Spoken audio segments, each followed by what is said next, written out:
కేసీఆర్ అధికారంలో ఉండటం కన్నా ప్రతిపక్షంలో ఉండటమే డేంజరస్ అన్నారు బీఆర్ఎస్ వర్కింగ్ ప్రెసిడెంట్ కేటీఆర్. అధికారంలో ఉన్నప్పటికన్నా ప్రతిపక్షంలో ఉంటేనే మరింత పోరాట పటిమ చూపగలమన్నారు.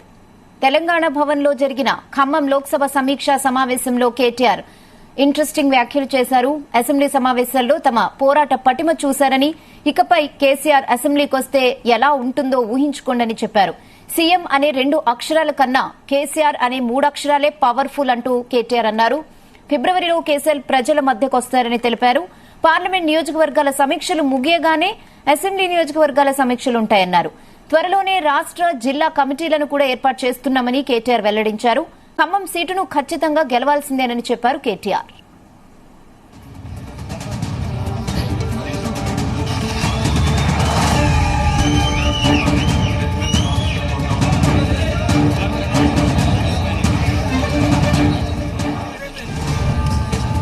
ఇదే విషయంపై మరిన్ని అప్డేట్స్ మా బ్యూరో చీఫ్ నరేందర్ అందిస్తారు. నరేందర్, రానా మీరు అన్నది వాస్తవమే. ఎందుకంటే లోక్సభ సమీక్షా సమావేశంలో కేటీఆర్ చాలా ఆసక్తికరమైనటువంటి వ్యాఖ్యలు చేశారు. నిన్న కవిత మీటింగ్ లో కూడా కొన్ని ఇంట్రెస్టింగ్ కామెంట్స్ వచ్చాయి. వరుసగా ఆదిలాబాద్ నుంచి మొదలై ఈ రోజు ఖమ్మం లోక్సభ నియోజకవర్గాల వారీగా విడతల వారీగా ప్రతిరోజు సమీక్షా సమావేశాలు నిర్వహిస్తున్నారు.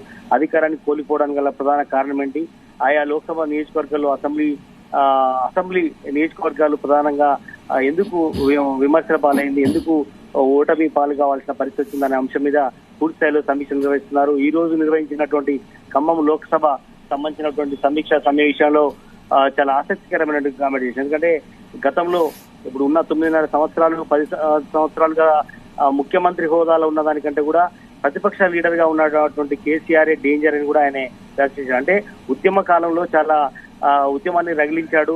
2001 నుంచి మొన్నటి వరకు మనం చూసాం. ఏ ఉద్యమం తీసుకున్నా కూడా జనాలతో కలుసుకొని తెలంగాణ రాష్ట్రాన్ని సాధించుకునే వరకు కూడా పెద్ద ఎత్తున ఉద్యమాలు చేసిన చరిత్ర కేసీఆర్ కాబట్టి ప్రతిపక్షంలో ఉండడమే, ఉద్యమాలు చేయడంలోనే కేసీఆర్ డేంజర్ అన్నట్టుగా ఆయన ఇండైరెక్ట్ గా చెప్పే ప్రయత్నం చేశాడు. అదేవిధంగా ఖమ్మం లోక్సభ స్థానాన్ని ఖచ్చితంగా కూడా గెలవాల్సిన అవసరం ఉంది. అక్కడ ఫలితాలు వ్యతిరేకంగా వచ్చినప్పుడు కూడా ఉమ్మడి ఖమ్మం జిల్లాలో కేవలం భద్రాచలం మినహా అన్ని స్థానాలు కూడా కోల్పోవడం జరిగింది. బట్ గతంలో నామా నాగేశ్వరరావు ఏ రకమైతే లోక్సభ స్థానానికి పంపించారో తిరిగి ఆయననే మళ్ళీ గెలిపించుకోవాల్సిన అవసరం ఉందని కూడా ఇండైరెక్ట్ గా ఆల్రెడీ నామా నాగేశ్వరరావు పేరును కూడా ఖరారు చేసినట్టుగా కూడా చాలా స్పష్టంగా అయితే కాసేపటి క్రితం ప్రెస్ కాన్ఫరెన్స్ లో కూడా ఓడిపోయినటువంటి ఎమ్మెల్యే క్యాండిడేట్ కావచ్చు, అక్కడ ఉన్న సీనియర్ నేతలు కావచ్చు, నామా నాగేశ్వరరావు ఎవరైతే సిట్టింగ్ ఎంపీ ఉన్నారో ఆయన్ని బలపరుస్తూ ఆయనే పోటీ చేస్తారని కూడా చెప్పే ప్రయత్నం చేశారు.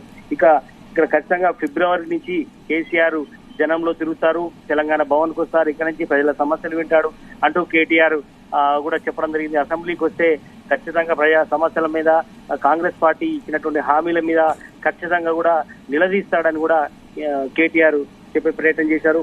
ఇక్కడ నుంచి రాష్ట్ర జిల్లా స్థాయిలో కమిటీలు ఏర్పాటు చేసి ఎవరైతే అర్హులు ఉన్నారో, ఎవరైతే పోరాటము పట్టిమ కలిగిన వాళ్ళు ఉన్నారో అర్హులందరికీ కూడా పార్టీలకు ముఖ్యమైనటువంటి పోస్టులు ఇస్తారు, ఖచ్చితంగా కూడా అందరినీ హక్కున చేసుకుంటారని కూడా కేటీఆర్ ఆసక్తికరమైనటువంటి వ్యాఖ్యలు చేశారు.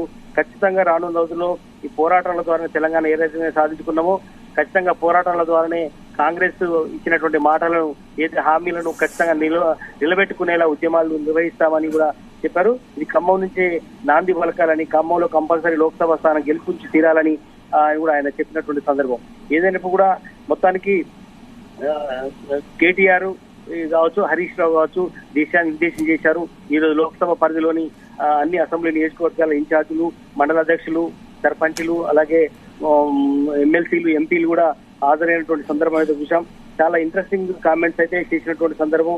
కేటీఆర్ చాలా సందర్భాల్లో కూడా చెప్పినటువంటి సందర్భాన్ని చూసాం. ఖచ్చితంగా కేసీఆర్ ఉద్యమం స్టార్ట్ చేసిందంటే అవతల ఎవరు కూడా మిగలలేరు అన్నట్టుగా కూడా ఆయన చెప్పినటువంటి సందర్భం. అదే సమయంలో కొంతమంది ఫీడ్బ్యాక్ కూడా లోక్సభ స్థానానికి వచ్చినటువంటి వాళ్ళు చెప్పారు, ఇంతకాలం తమను పట్టించుకోలేదు, ఇప్పుడు గుర్తొచ్చామా అని కూడా కొంతమంది చెప్పినటువంటి సందర్భాన్ని ఆ పార్టీ ముఖ్యులు కూడా ఒక్కసారి విస్మయానికి గురి చేసినటువంటి సందర్భం. తమను లోకల్లో ఉన్నటువంటి మంత్రులు కావచ్చు, ఎమ్మెల్యేలు కావచ్చు ఇంతకాలం మమ్మల్ని పట్టించుకోలేదు, ఇప్పుడు మాత్రం స్వేచ్ఛగా మాకు మాట్లాడే అవకాశం దొరికిందంటూ కూడా కొంతమంది మండల అధ్యక్షులు కావచ్చు, కొంతమంది సీనియర్ నేతలు పార్టీకి అంటిపెట్టుకుని ఉన్న వాళ్ళు, ఉద్యమంలో ఉన్న వాళ్ళు చెప్పే ప్రయత్నం అయితే చేశారు. మొత్తానికైతే టీఆర్ఎస్ లోక్సభ స్థానానికి సంబంధించినటువంటి ఈ కీలక సమావేశంలో కొన్ని ఆసక్తికరమైనటువంటి సంఘటన జరిగినటువంటి సందర్భం అవుతుంది. ఖచ్చితంగా తెలంగాణపై ప్రేమతోనే మనం అందరం కలిసి ముందుకు పోవాల్సిన అవసరం ఉంది. ఎప్పటికైనా టీఆర్ఎస్ పార్టీ ఉద్యమ పార్టీ.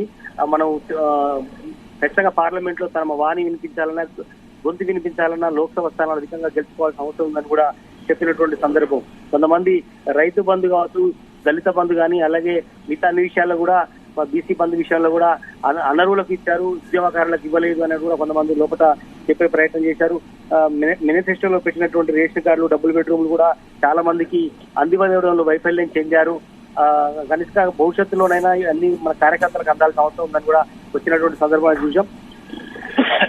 ఏదైనప్పుడు కూడా లోక్సభ సమీక్ష సమావేశం అయితే పూర్తయ్యాయి.